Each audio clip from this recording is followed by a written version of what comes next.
कहानी की शुरुआत में बताया जाता है कि मिस्र देश वो देश है जहाँ पर देवताओं ने अपनी हर एक रचना को बनाया। इंसान को भी यहीं पर बनाया गया और इसके बाद देवताओं ने इंसानों के साथ यहीं पर रहने का फैसला किया। देवताओं में और इंसानों में बहुत बड़ा फर्क होता है। देवता इंसानों के मुकाबले ज्यादा लंबे, चौड़े और ताकतवर होते हैं। देवताओं की रगों में खून नहीं बल्कि सोना बहता है और वो जब चाहे किसी भी दरिंदे का रूप धारण कर सकते हैं। लेकिन ये भी सच है कि इंसानों के बिना देवता भी अधूरे हैं। मिस्र में दिखाया जाता है कि हवा का देवता, जिसका नाम हॉरस है, आज उसकी ताजपोशी है, यानी कि आज उसे राजा बनाया जाएगा और पूरा मिस्र इस बात की खुशियां मना रहा होता है।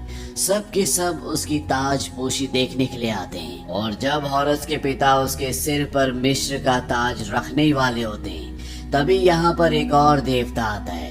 ये रेगिस्तानों का देवता है और हॉरस के पिता का भाई, यानी कि हॉरस का चाचा है। वो कहता है कि मुझे आने में देर हो गई। वो हॉरस को एक उपहार देता है। ये एक बिगुल है और अपने भतीजे को कहता है कि इस बिगुल को बजाओ। और जैसे ही वो उस बिगुल को बजाता है, यहाँ पर बहुत सारे सैनिक आ जाते हैं और वो इस जगह को चारों तरफ से घेर लेते हैं। ये सारे सैनिक हॉरस के चाचा सेट के, यानी कि रेगिस्तान के देवता के हैं। इसके बाद सेट अपने भाई को, यानी कि हॉरस के पिता को मार देता है और साथ ही साथ यहाँ पर जितने भी देवता होते हैं उन सबको कहता है कि अगर जो मेरे आगे नहीं झुकेगा तो उसे अपनी जान से हाथ धोने होंगे। इसीलिए सब के सब देवता उसके आगे झुक जाते हैं और साथ ही साथ इंसानों को भी ऐसा ही करना पड़ता है। ये सब देखकर हॉरस को बहुत गुस्सा आता है। वो अपना रूप बदल लेता है और अपने चाचा सेट से लड़ना शुरू करता है, लेकिन वो उनसे जीत नहीं पाता और सेट अपने भतीजे हॉरस की दोनों आंखें निकाल लेते हैं। वो उसे मारते नहीं है बल्कि जिंदगी भर इसी तरह अंधकार में जीने के लिए छोड़ देते हैं। धीरे धीरे वक्त बीतता है और अब इंसानों की और पूरे मिस्र की हालत पूरी तरह से खराब हो चुकी है, क्योंकि सेट एक अच्छा राजा नहीं है। वो इंसानों पर जुल्म करता है, देवताओं को अपनी मनमानी करने पर मजबूर करता है। हालांकि इंसान चाहते हैं कि हॉरस दोबारा आए, वो लड़े, लेकिन हॉरस के अंदर अब इतनी ताकत नहीं है क्योंकि वो देख नहीं सकता। इसी देश में एक चोर को दिखाया जाता है जो कि इंसान है।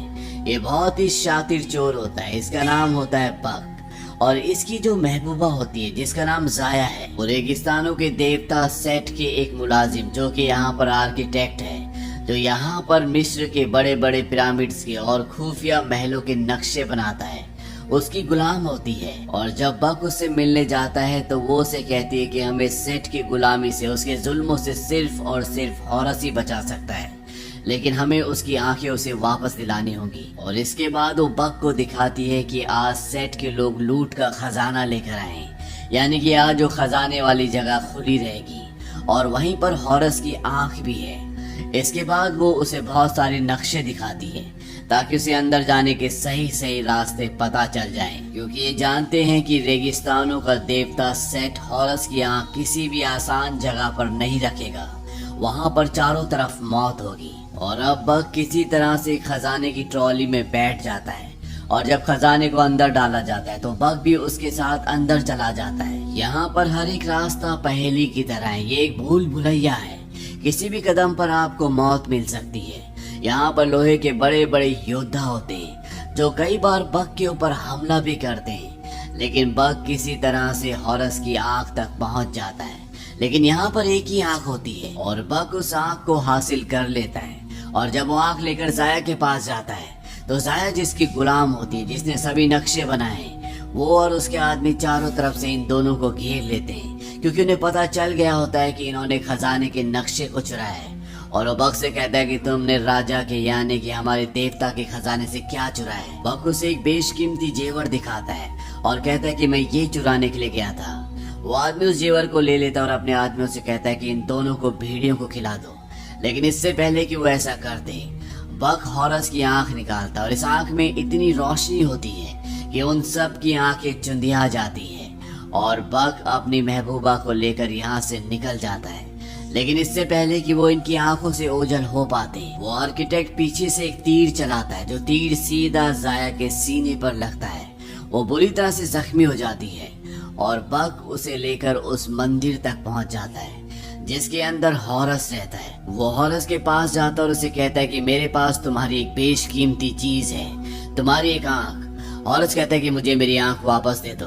वो कहता है लेकिन तुम्हें मेरी एक शर्त माननी पड़ेगी। इस बात से हॉरस को गुस्सा आता है। वो कहता है तुम मुझसे सौदा करोगे। वो उसके ऊपर हमला करता है लेकिन आखिरी में उसे उसकी बात माननी पड़ती है। वो कहता है बताओ मैं तुम्हारे लिए क्या कर सकता हूँ। बक उसे कहता है कि तुम्हें किसी को बचाना होगा और इसके बाद वो जाया को अंदर लेकर आता है। हॉरस जो कि हवाओं का देवता है वो पूरी कोशिश करता है कि उसे दोबारा जिंदा कर दे लेकिन वो ऐसा नहीं कर पाता। वो कहता है कि तुम्हारी महबूबा अब मौत की तरफ बढ़ रही है। तभी वहाँ पर यमराज का दूत प्रकट होता है और वो जाया की आत्मा को उसके शरीर से निकाल लेता है। वो उसकी आत्मा से पूछता है कि तुम मुझे क्या दे सकती हो। जाया के पास देने के लिए कुछ भी नहीं है। दरअसल इस वक्त में ये दिखाया गया है जो मरने के बाद सोना देता है उसी को पुनर्जन्म मिलता है और जाया के पास ऐसा कुछ भी नहीं है। बक कहता है कि उसे दोबारा जन्म नहीं मिलेगा और इसके बाद यमराज का वो दूत उसकी आत्मा को यहाँ से ले जाता है। इस बात से बक नाराज हो जाता है और वो हॉरस की आंख लौटाए बिना यहाँ से जाने लगता है लेकिन हॉरस उसे पकड़ लेता है। बक को हॉरस की एक आंख उसे लौटानी पड़ती है और अब हॉरस की एक आंख उसे वापस मिल चुकी है। वो देख सकता है। वो बक से पूछता है कि मेरी दूसरी आंख कहाँ है। उसे लगता है कि दूसरी आंख भी बक के पास है। बक कहता है कि दूसरी आंख मेरे पास नहीं है, वो सेट के पिरामिड में है और मैं जानता हूँ कि वहाँ जाने का रास्ता क्या है क्योंकि मैंने नक्शे देखे हैं। और इसके बाद हॉरस उसे छोड़ देता है। वो कहता है कि तुम्हारी महबूबा की आत्मा यानी कि जाया की आत्मा को 9वें गेट तक पहुंचने में कई दिन लगेंगे और अगर इससे पहले मैं राजा बन जाता हूँ तो मेरे अंदर वो शक्ति वो अधिकार होगा कि मैं यमराज के दूत को 9वें गेट से पहले रोक लूंगा और इसके बाद जाया की आत्मा को उसके शरीर में वापस डाल दूंगा। लेकिन इसके लिए मुझे राजा बनना पड़ेगा। इसके बाद इस जाया के शरीर को यहीं पर सुरक्षित तरीके से रखकर यहाँ से निकल जाते हैं। हॉरस अब किसी भी कीमत पर अपनी दूसरी आंख हासिल करना चाहता है और साथ ही साथ वो सेट को मारकर अपने पिता की मौत का बदला भी लेना चाहता है। वहीं दूसरी तरफ सेट को पता चल जाता है कि हॉरस को उसकी एक आंख मिल चुकी है और इसमें एक इंसान ने उसकी मदद की है। इसीलिए सेट अपने लोगों को इन दोनों को मारने के लिए भेजता है। अब हॉरस और बक एक बहुत ऊंचे पहाड़ पर जाते हैं। बक हॉरस से पूछता है कि हम कहाँ जा रहे हैं। हॉरस उसे बताता है कि मेरे दादाजी के पास यानी सूर्य देवता के पास। और इसके बाद वो सूर्य देवता के चिन्ह पर खड़ा होता है।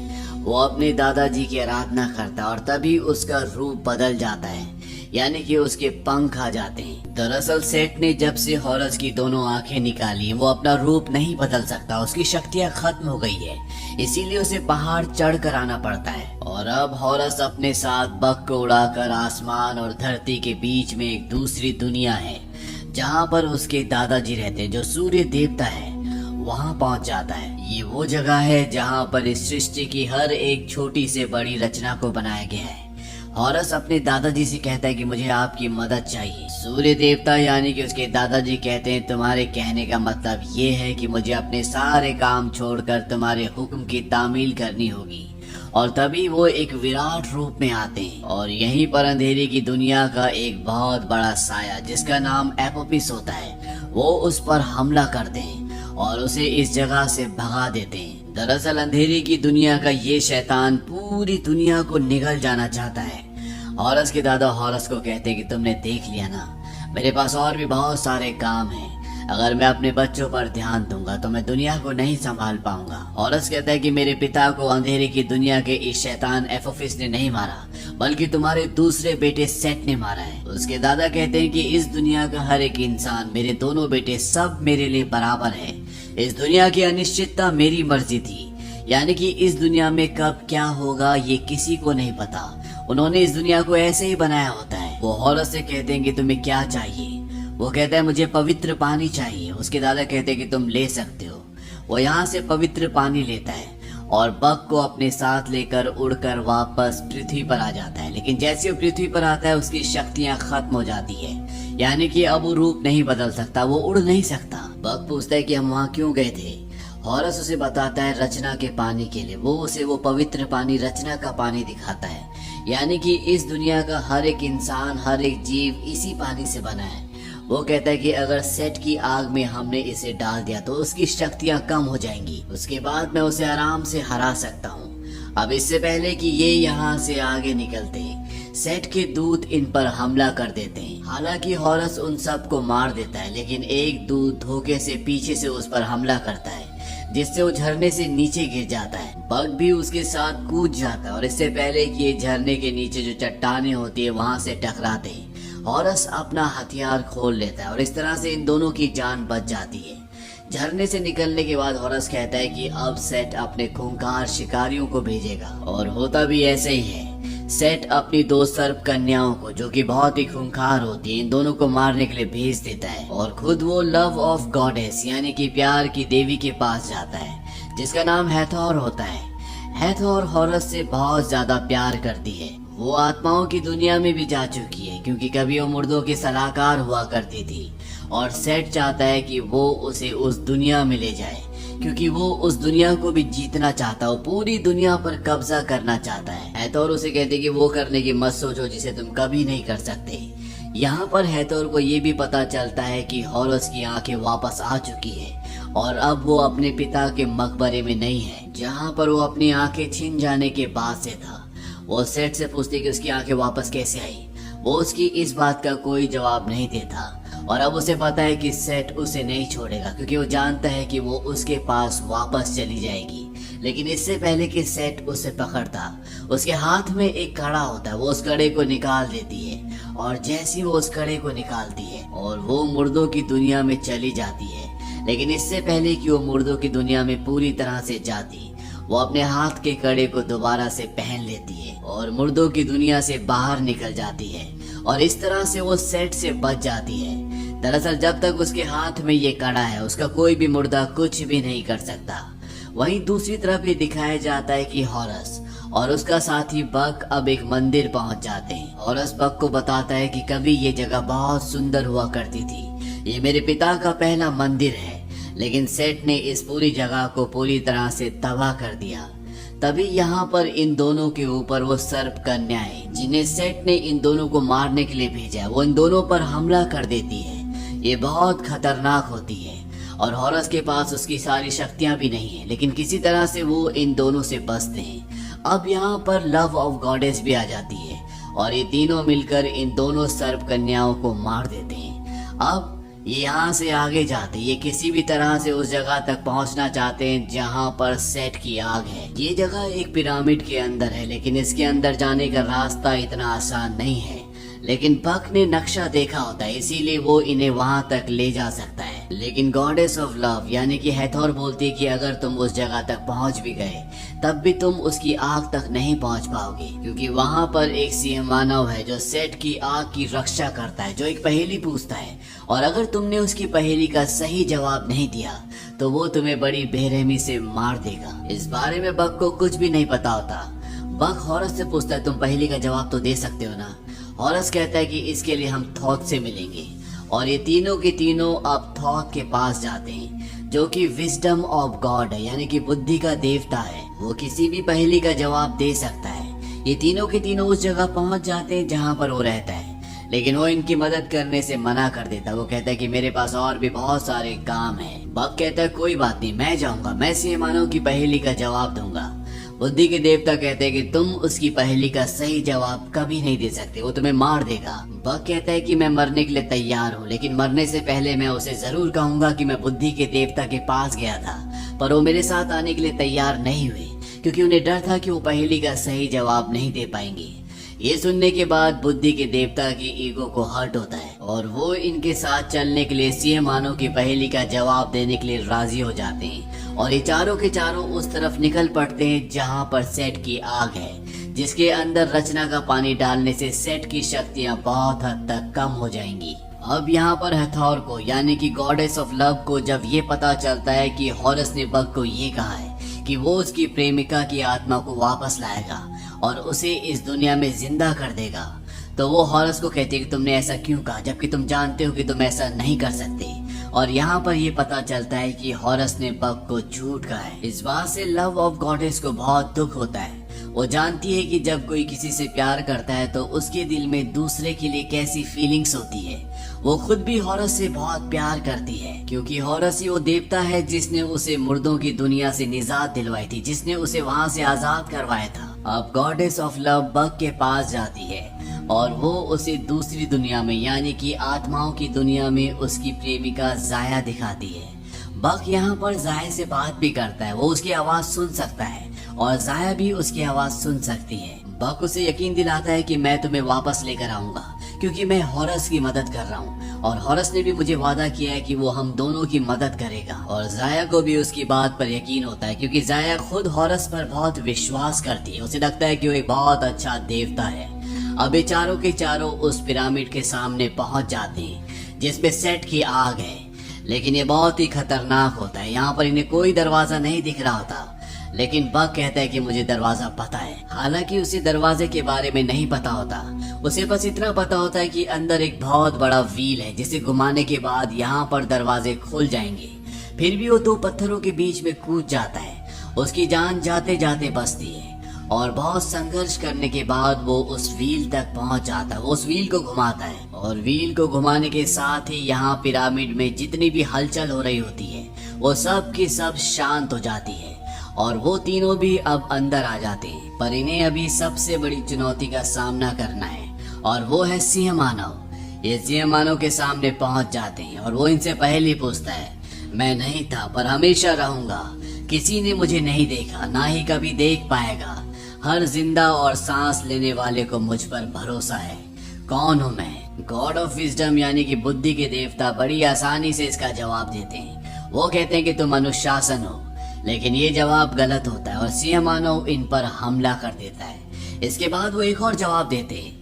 वो कहते हैं कि तुम पवित्रता हो, लेकिन ये जवाब भी गलत होता है। और अब सिंह मानव के मजबूत हाथों के नीचे हॉरस दब रहा होता है और तभी गॉड ऑफ विजडम कहते हैं कि तुम्हारी पहेली का जवाब है कल यानी कि टुमारो। और ये जवाब सही होता है, इसीलिए वो इन्हें आगे जाने देता है और ये सेट की आग तक पहुंच जाते हैं। लेकिन इससे पहले कि ये सेट की आग में रचना के पानी को डालते, यहाँ पर एक शिकंजा खुलता है और उसमें हॉरस बंद हो जाता है और अगले पल पीछे से सेट आता है और वो गॉड ऑफ विजडम यानी कि बुद्धि के देवता के सिर से उनके दिमाग को निकाल लेता है। वो कहता है कि मुझे इसकी सख्त जरूरत थी। बक यहाँ पर मौका देखकर रचना के पानी को उठा लेता है और वो उस पानी को सेट की आग में डालने वाला होता है कि तभी सेट उसे एक ताबीज दिखाता है और ये ताबीज उसने उसकी प्रेमिका की डेड बॉडी से निकाला था, यानी कि उसकी डेड बॉडी अब सेट के पास है। वो उसको नष्ट कर देगा तो वो हमेशा के लिए खत्म हो जाएगी। इसीलिए बक रुक जाता है और वो बक को ये भी बताता है कि तुमसे हॉरस ने झूठ बोला है, वो तुम्हारी प्रेमिका को जिंदा नहीं कर सकता। और अब बक को सारी सच्चाई पता चल जाती है। सेट उस पवित्र पानी को यानी कि रचना के पानी को नष्ट कर देता है और यहाँ पर इन सब को मरने के लिए छोड़ देता है और अगले पल पूरा पिरामिड ढहना शुरू हो जाता है। लेकिन हॉरस इन दोनों को अपने साथ बचा लेता है, इन तीनों की जिंदगी बच जाती है। वहीं अब सेट के पास बुद्धि के देवता का दिमाग है। वो एक नए अवतार में आता है और वो दिमाग वो अपने सिर के अंदर फिट करवा देता है और इसके बाद वो अपने पिता से मिलने जाता है। उसके पिता चाहते हैं कि वो उनकी जगह ले ले, लेकिन सेट ऐसा नहीं चाहता। वो कहता है कि मैं हर रात आपकी तरह एफोफिस से लड़ना नहीं चाहता। एफोफिस अंधेरी की दुनिया का वो शैतान है जो पूरी धरती को निगल जाना चाहता है। और इसके बाद सेट और उसके पिता के बीच में द्वंद्व शुरू हो जाता है। लेकिन अब सेट के पास बुद्धि के देवता का दिमाग है, यानी कि बहुत चालाक और बुद्धिमान है, इसीलिए उसके पिता उससे जीत नहीं पाते और सेट उनका शस्त्र उनसे छीनकर उन्हीं पर हमला कर देता है, जिससे वो अपने घर से अपनी दुनिया से नीचे गिर जाते हैं। वहीं दूसरी तरफ बक को अब सच्चाई का पता है कि हॉरस ने उससे झूठ बोला था। यहाँ पर जो प्यार की देवी होती है वो चाहती है कि बक अपनी प्रेमिका से जाया से आखिरी बार मिले, इसीलिए वो यमराज के दूत को बुलाती है और वो उससे पूछती है क्या बक मुर्दों की दुनिया में जा सकता है ताकि वो अपनी प्रेमिका जाया से मिल सके। वो कहता है इसके लिए बहुत बड़ी कीमत चुकानी होगी। प्यार की देवी अपने हाथ का कंगन दिखाकर कहती है शायद इससे बड़ी कीमत नहीं होगी, लेकिन अगर वो इस कंगन को उतार देगी तो वो हमेशा मुर्दों की दुनिया में चली जाएगी। और हॉरस ऐसा बिल्कुल नहीं चाहता क्योंकि वो उससे बहुत प्यार करता है, लेकिन वो उसकी बात नहीं सुनती और वो अपना कंगन उतार कर बक को दे देती है और खुद हमेशा के लिए इस दुनिया से दूसरी दुनिया में चली जाती है। वहीं जाया अब 90 द्वार तक पहुंच चुकी है, जहां पर ये फैसला होता है कि कौन सी आत्मा दोबारा जन्म लेगी और किसको हमेशा के लिए नष्ट कर दिया जाएगा। और दोबारा जन्म उन्हीं आत्माओं को मिलता है जिनके पास देने के लिए कुछ होता है।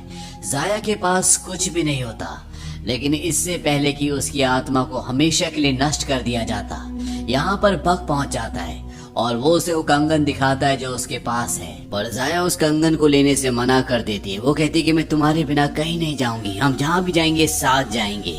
और इससे पहले कि जाया की आत्मा को नष्ट किया जाता, आत्मा को नष्ट करने वाला वो दरवाजा बंद हो जाता है, क्योंकि अंधेरों का जो शैतान होता है जिसका नाम एफोफस है, उसने यहाँ पर हमला कर दिया होता है। यमराज का दूत बक को कहता है कि जाओ और हवाओं के देवता हॉरस को कहो कि जो उसे करना है जल्दी करे, क्योंकि मैं इसे ज्यादा देर तक नहीं रोक सकता।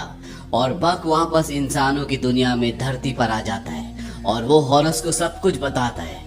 अब हॉरस और बक उस तरफ निकल पड़ते हैं जहाँ पर सेट है। सेट के पास अब उसके पिता का भाला है जो बहुत ज्यादा ताकतवर है, जिससे वो एफोफस को यानी कि उस अंधेरे के शैतान को कंट्रोल कर कर रचना की नदी तक ले जा रहा होता है, ताकि वो उसे पूरी तरह से पी के पूरी क्रिएशन को खत्म कर दे। पर अब वहाँ पर हॉरस पहुँच जाता है और सेट और हॉरस के बीच में लड़ाई होना शुरू हो जाती है। सेट अब पहले से भी ज्यादा ताकतवर है, इसीलिए हॉरस उसके सामने टिक नहीं पाता। और जब वो हॉरस को मारने वाला होता है तो बक उसके भाले पर रस्सी अटकाकर उसे खींच लेता है। और इस बात से सेट को गुस्सा आता है और वो बक को मारने के लिए आता है, लेकिन तभी बक अपने चाकू से उसके सिर पर हमला करता है और यहाँ पर हॉरस की आंख होती है, वो आंख को हासिल कर लेता है और हॉरस की तरफ फेंकता है और साथ ही साथ वो भी पिरामिड से गिर रहा होता है। हॉरस के पास सब ऑप्शन होता है, या तो अपनी आंख हासिल कर ले या बक को बचा ले, लेकिन वो बक को बचाने के लिए भागता है, उसका हाथ पकड़ लेता है, लेकिन वो खुद भी बहुत देर तक वहाँ पर टिक नहीं पाता और ये दोनों के दोनों पिरामिड से नीचे गिरना शुरू हो जाते हैं। लेकिन तभी हॉरस की शक्तियां उसे वापस मिल जाती है और वो अपना रूप बदलकर उड़ना शुरू कर देता और वो बक को भी बचा लेता है। दरअसल हॉरस को ये लगता था कि अगर उसकी दूसरी आंख उसे मिल जाएगी तो उसकी शक्तियां मिल जाएंगी, जबकि सच ये था कि जब उसे एक देवता की जिम्मेदारियों का एहसास होगा तब उसे उसकी शक्तियां वापस मिलेंगी। और अब जब उसे उसकी शक्तियां वापस मिल चुकी हैं तो वो सेट के पास जाता है और इन दोनों के बीच में एक घमासान युद्ध होता है। और इस युद्ध में हॉरस सेट को पूरी तरह से मात दे देता है और जब वो उसे मारने वाला होता है तो सेट कहता है कि मैंने तुम्हें एक जीवन दान दिया था, मैं चाहता हूँ कि तुम भी मुझे जिंदा छोड़ दो। हॉरस कहता है कि जो गलती तुमने की थी वो मैं नहीं करूँगा और वो अपने दादा के भाले से उसे खत्म कर देता है। और उसे खत्म करने के बाद वो अपने दादा का भाला लेकर उनके पास जाता है जो अभी भी जिंदा होते हैं। वो उन्हें उनका भाला वापस देता है और उन्हें कहता है कि एफोफिस जो कि अंधेरे की दुनिया का शैतान है, उसे उसकी दुनिया में वापस भेज दो। और उसके दादा जो कि सूर्य देवता है, वो उस शैतान को उसकी दुनिया में वापस भेज देते हैं। वहीं हॉरस अब बक के पास जाता है जो कि अपनी जिंदगी की आखिरी सांसें ले रहा होता है और वो भी इस दुनिया को छोड़कर चला जाता है। हॉरस बक को उसकी प्रेमिका जाया के पास रखता है और तभी वहाँ पर उसके दादा प्रकट होते हैं। वो कहते हैं कि हॉरस जो तुमने किया उसे भुलाया नहीं जा सकता, मांगो तुम क्या मांगते हो। हॉरस अपने लिए कुछ भी नहीं मांगता, बल्कि वो जाया की और बक की जिंदगी वापस मांगता है और सूर्य देवता यानी कि उसके दादा उसकी इस इच्छा को पूरा कर देते हैं और जाया और बक एक बार फिर से जिंदा हो जाते हैं। इसके बाद हॉरस को मिस्र का राजा बना दिया जाता है और हॉरस कहता है कि आज के बाद पुनर्जन्म को पैसों से या सोने से नहीं खरीदा जाएगा, इसे खरीदा जाएगा सच्चाई से, ईमानदारी से, अच्छे कर्मों से, एक दूसरे की मदद से, ताकि इस दुनिया में सच्चाई रहे, अच्छाई रहे। और इसी के साथ सब कुछ ठीक हो जाता है। हॉरस की दूसरी आंख भी उसे मिल चुकी है और अंत में बक हॉरस को प्यार की देवी जिससे हॉरस प्यार करता है उसका कंगन देता है, जिस कंगन के बिना वो मुर्दों की दुनिया से वापस नहीं आ सकती। हॉरस बक को कहता है कि अगर मैं कुछ दिनों के लिए राज्य से गया तो तुम संभाल लोगे। वो कहता है एक राजा का सलाहकार होने के नाते मेरा फर्ज है। दरअसल अब वो राजा का सलाहकार है और हॉरस यहाँ से रूप बदलकर उड़कर मुर्दों की दुनिया की तरफ निकल पड़ता है, क्योंकि वो प्यार की देवी को वहाँ से बचाना चाहता है, जिस तरह से एक बार पहले भी उसने बचाया था। और इसी के साथ ये कहानी यहीं पर खत्म हो जाती है। ये फिल्म सन 2016 में रिलीज हुई थी। IMDb पर इस फिल्म की रेटिंग है 5.4। इस फिल्म का बजट था $140 मिलियन और बॉक्स ऑफिस पर इसने कमाई की थी $151 मिलियन की। उम्मीद करते हैं कि ये कहानी आपको पसंद आई होगी।